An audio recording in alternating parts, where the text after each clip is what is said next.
रामायण में हनुमान जी के पराक्रम के संबंध में सैकड़ों रोचक कथाएं प्रचलित है।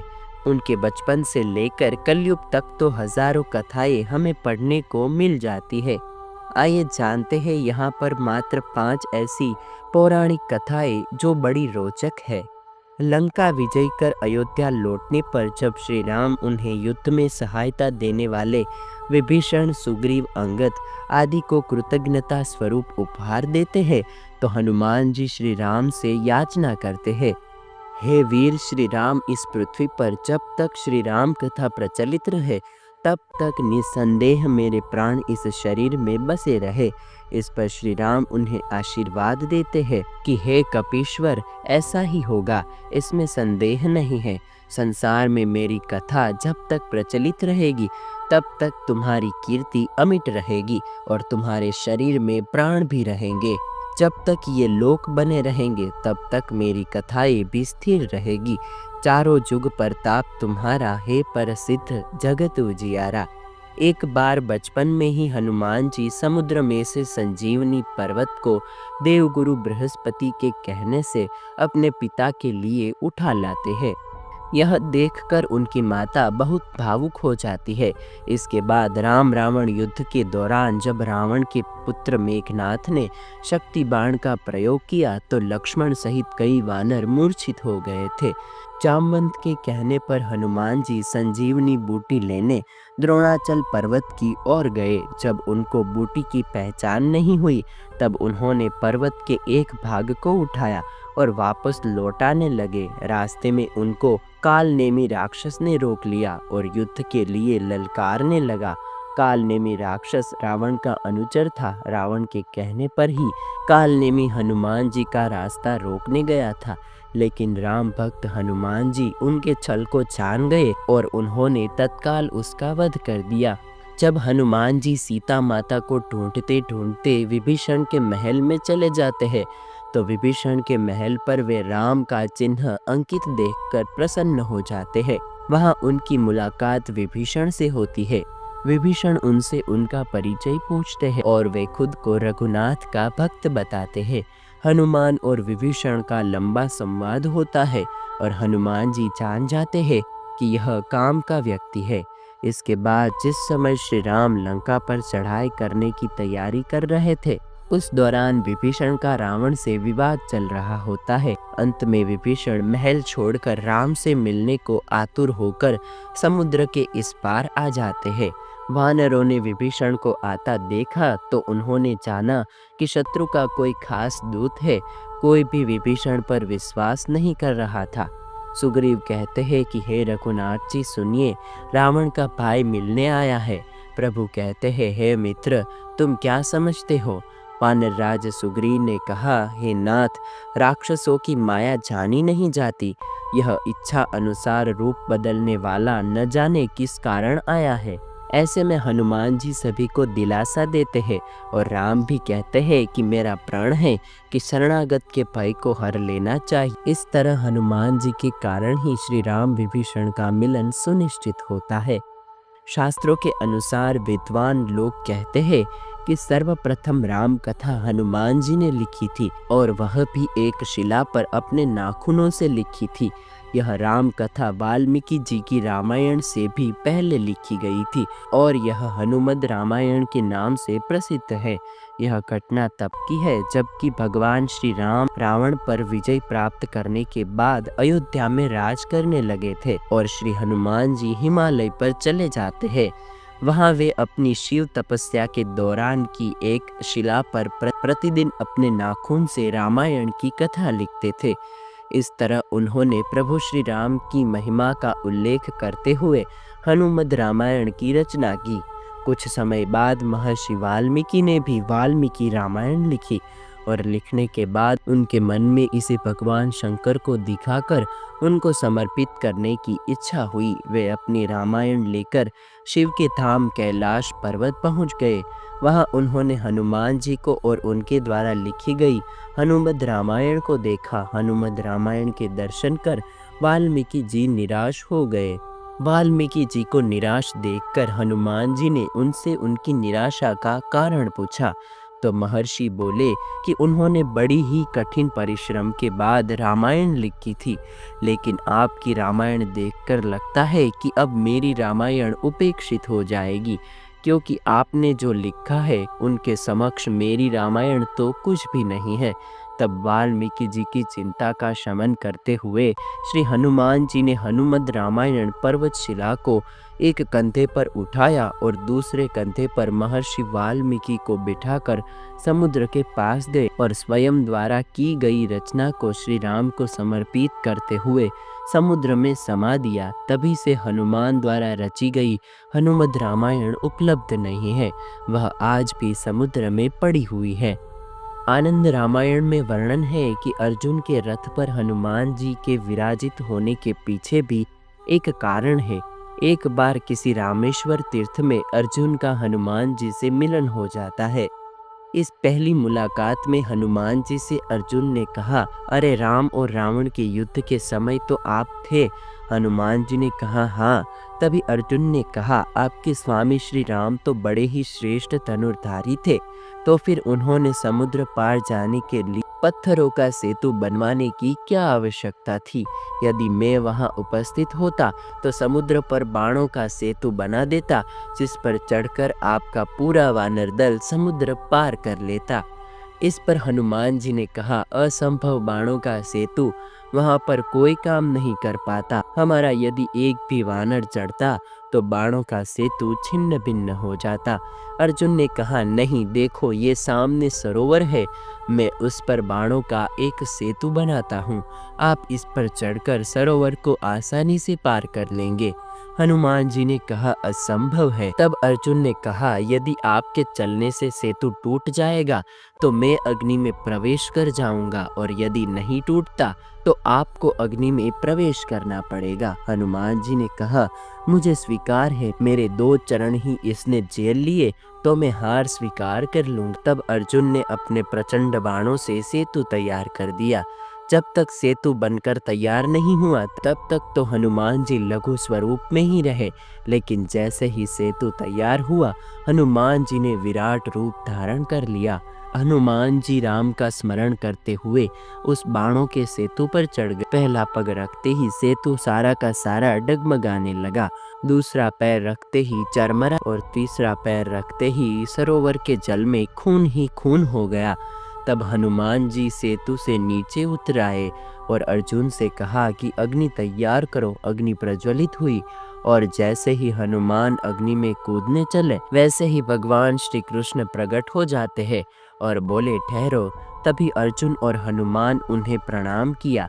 भगवान ने सारा प्रसंग जानने के बाद कहा, हे हनुमान, आपका तीसरा पग सेतु पर पड़ा। उस समय में कछुआ बनकर सेतु के नीचे लेटा हुआ था। आपकी शक्ति से आपके पैर रखते ही मेरे कछुआ रूप से रक्त निकल गया। यह सेतु टूट तो पहले ही पग में जाता यदि मैं कछुआ रूप में नहीं होता। यह सुनकर हनुमान को काफी कष्ट हुआ और उन्होंने क्षमा मांगी। मैं तो बड़ा अपराधी निकला जो आपकी पीठ पर मैंने पैर रख दिया। मेरा ये अपराध कैसे दूर होगा भगवान?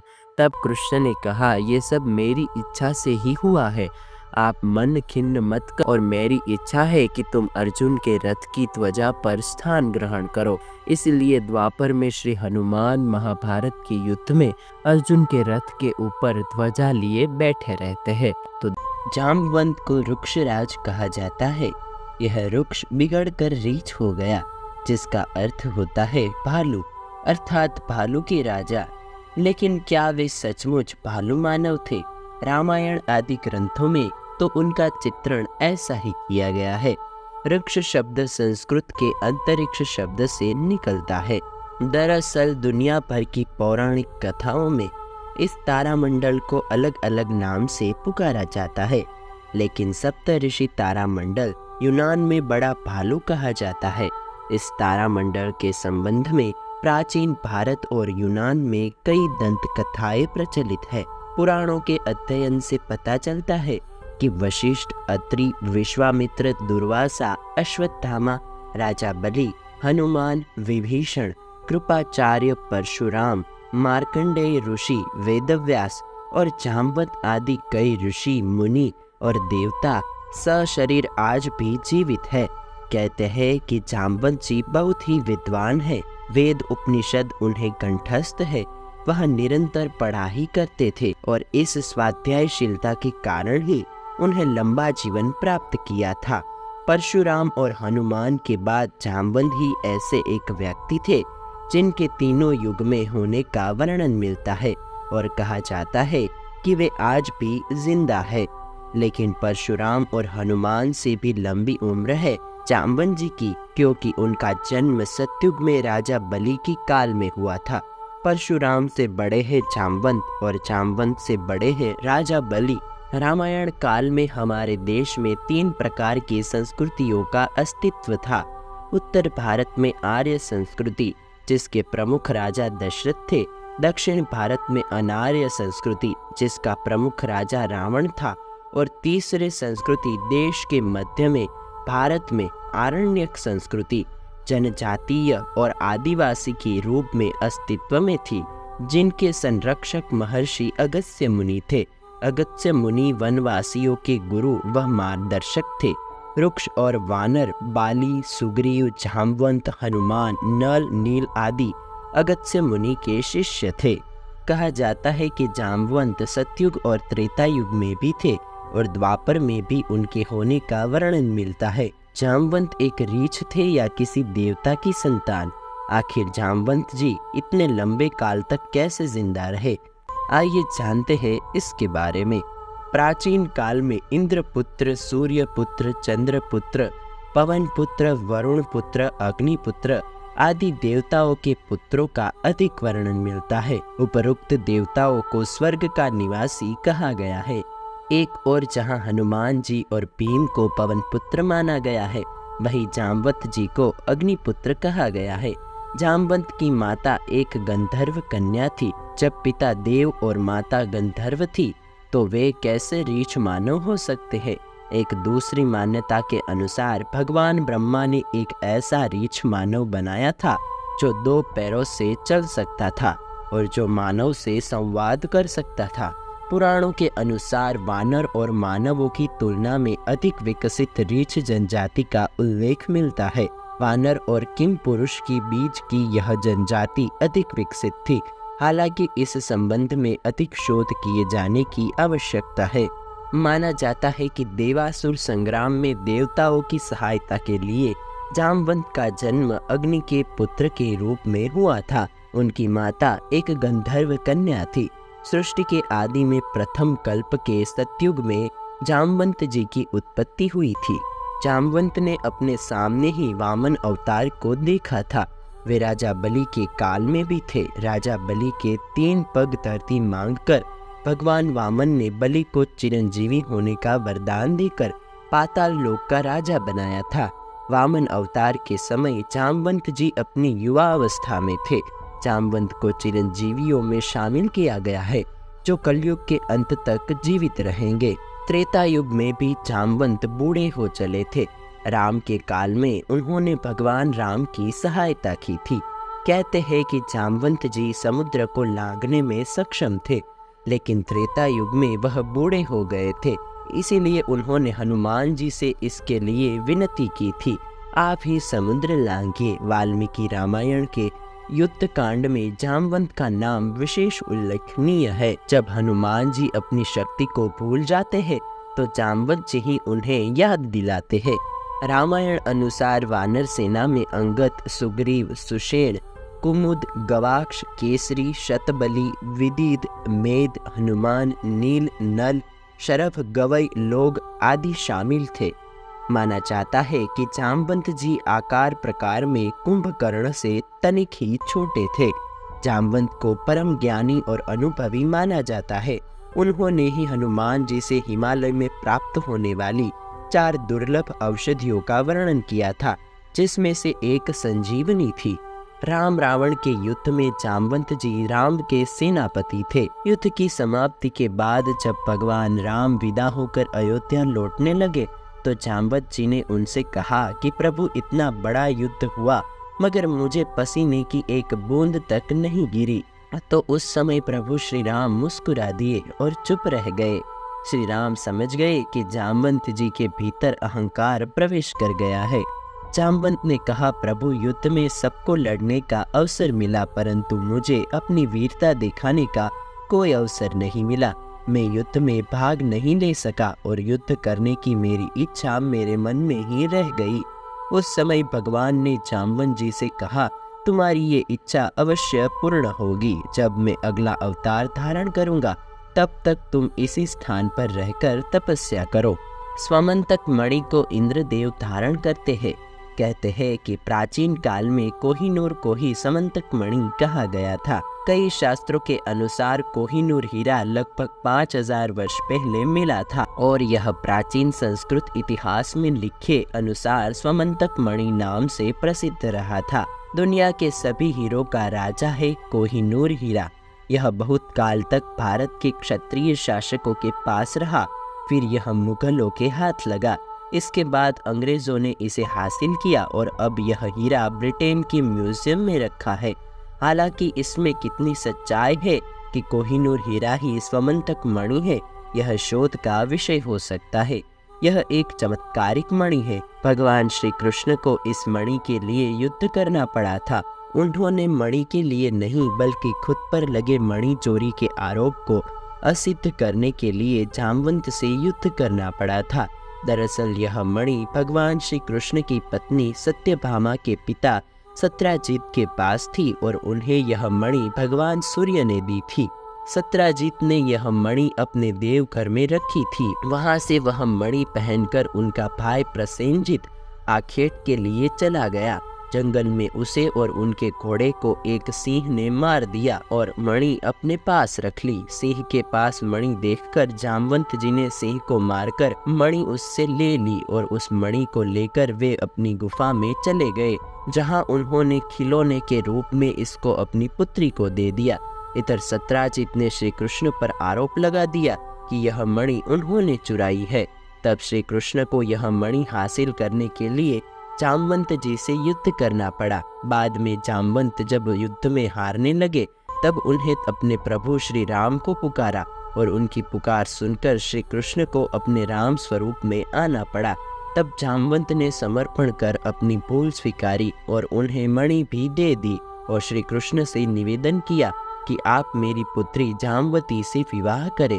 जामवती कृष्ण के संयोग से महाप्रतापी पुत्र का जन्म हुआ, जिसका नाम सांब रखा गया। इस सांब के कारण ही कृष्ण कुल का नाश हो गया था। श्री कृष्ण ने कहा कि कोई ब्रह्मचारी और संयमी व्यक्ति ही इस मणि को धरोहर के रूप में रखने का अधिकारी है। अतः श्री कृष्ण ने वह मणि अक्रूर जी को दे दी। उन्होंने कहा कि अक्रूर, इसे तुम ही अपने पास रखो। तुम जैसे पूर्ण संयमी के पास रहने में ही इस दिव्य मणि की शोभा है। श्री कृष्ण की विनम्रता देख अक्रूर नतमस्तक हो उठे। गुजरात के पोरबंदर से 17 किलोमीटर दूर राजकोट पोरबंदर मार्ग पर एक गुफा पाई गई है, जिसे जामवंत की गुफा कहा जाता है। माना जाता है कि यह वही स्थान है जहां भगवान कृष्ण और जामवंत के बीच युद्ध हुआ था। माना जाता है कि इस गुफा में 2 सुरंगें हैं। पहली सुरंग जानाकर जाती है और दूसरी सुरंग द्वारिका जाती है। माना जाता है कि जामथुन नामक नगरी जामवंत ने बसाई थी। यह प्राचीन नगरी मध्य प्रदेश के रतलाम जिले में उत्तर पूर्व में स्थित है। यहाँ एक गुफा मिली है जो जामवंत का निवास स्थान माना जाता है। उत्तर प्रदेश के बरेली के पास जामगढ़ में भी एक प्राचीन गुफा है। माना जाता है कि जामवंत जी यहाँ हजारों वर्ष रहे थे। बरेली से लगभग 16 किलोमीटर दूर विंध्याचल की पहाड़ी पर पुराने काल से ही गणेश जामवंत की प्रतिमा स्थापित है, जिनके बारे में मान्यता है कि जामवंत जी द्वारा स्थापित यह प्रतिमा प्रतिवर्ष 1 तिल से बराबर बढ़ती जा रही है। जम्मू और कश्मीर में जम्मू नगर के पूर्वी छोर पर एक गुफा मंदिर बना हुआ है, जिसे जामवंत की तपोस्थली माना जाता है। इस गुफा में कई पीर, फकीर और ऋषियों ने तपस्या की है, इसीलिए इसका नाम पीर खोह भी कहा जाता है। डोगरी भाषा में खोह का अर्थ गुफा होता है। भगवान श्री राम और रावण के युद्ध की कथा तो हम सहस्त्र वर्ष से सुनते आए हैं। हम यह भी भली भांति जानते हैं कि कैसे प्रभु श्री राम ने वानरों और रीछों की सेना के साथ मिलकर त्रिलोक विजेता रावण को पराजित किया था, उसका सर्वनाश किया था। जबकि रावण की सेना में कुंभकर्ण, अहिरावण, इंद्रजीत, मेघनाथ, अतिकाय, नरांतक, देवांतक और त्रिशिरा जैसे अतुलित बलशाली योद्धा थे। लेकिन क्या आपको पता है कि भगवान राम की वानर सेना में हनुमान जी के अलावा भी एक ऐसा योद्धा था जिसने अकेले ही रावण के सभी योद्धाओं को पराजित किया था। भगवान राम जब समुद्र पर सेतु बनाकर लंका पहुंचे तो नीति अनुसार उन्होंने आक्रमण से पहले दूत भेजने का विचार किया। इस पर मंत्रणा के दौरान जामवंत ने अंगद का नाम सुनाया। बाली पुत्र अंगद जब रामदूत बनकर रावण के दरबार में पहुंचे तो रावण ने उपहास में कहा, कौन है तू वानर? अंगद ने भी स्वाभिमान पूर्वक उत्तर देते हुए कहा, मैं उस वानर बाली का पुत्र हूँ जिसने त्रिलोक विजयी रावण को कई माह तक अपनी काख में दबाकर वन पर्वतों की सैर कराई थी। अंगद ने अपने स्वामी श्री राम का संदेश रावण को सुनाया और कहा, हे ऋषि पुलत्स्य के पौत्र रावण, तूने अपनी शक्ति के अभिमान में माता सीता का हरण कर लिया है। उन्हें सम्मान पूर्वक लौटा दे और क्षमा मांग ले। प्रभु श्री राम दया के सागर है, तेरे अपराधों को क्षमा कर देंगे।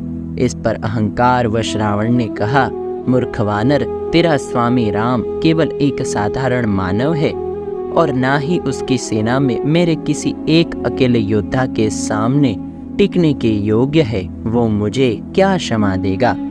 यह सुन अंगद ने अपना एक पैर रावण के दरबार में टिका दिया और चुनौती दी कि अगर किसी भी राक्षस वीर ने मेरा पैर इस स्थान से हिला दिया तो प्रभु राम स्वयं हार मानकर चले जाएंगे। रावण की सेना के एक से एक बलशाली योद्धा, यहाँ तक कि इंद्रजीत मेघनाथ भी अंगद का पैर न डिगा सका।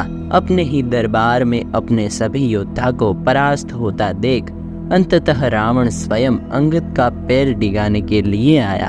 तब अंगद ने अपना पैर वापस हटाते हुए कहा, हे रावण, पैर पकड़ना ही है तो प्रभु श्री राम का पकड़ो, क्योंकि वो ही तेरे अपराधों को क्षमा कर सकते हैं। तो दोस्तों, ये थी कहानी शूरवीर वानर अंगद की।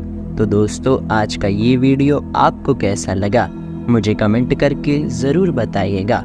पसंद आया हो तो लाइक करें और अपने दोस्तों के साथ शेयर करें। मैं हूँ आपका दोस्त कालिन आयशित। फिर मिलेंगे नए वीडियो में नए टॉपिक के साथ। तब तक के लिए दे आज्ञा। नमस्कार।